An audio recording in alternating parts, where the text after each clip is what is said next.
your range. You tried to call him back to talk to him about that application. What did you hear? Well, it's standard procedure to call and talk to them to get them set up for an orientation. And when I called them, the answering machine was very bizarre at best. It was a very deep sounding voice, dragging, noticeably not drunk, but intended to be weird and bizarre. I could pick out a few words that he said, like it was James, and so on, and a couple other things, But it was just one of those really bizarre messages that people sometimes put on. And it was thought, well, okay, whatever. And then after I called it 3 times, he never called back. I just decided that I wasn't going to call him anymore because it was kind of a bizarre message, and that we would flag him to be able to talk to him before he could join the range.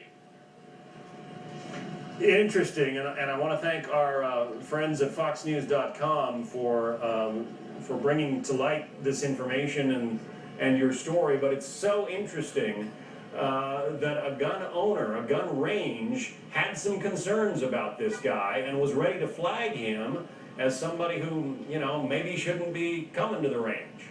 Well, we have to protect our own business and everything else, and we all have, gun owners and range owners all have families and businesses and understand that there are, probably better than most, that there are strange and evil people out there. So, we pay attention to who joins and who's allowed to be around. I run a family-orientated range, and therefore I don't want people around who have those kinds of attitudes and things.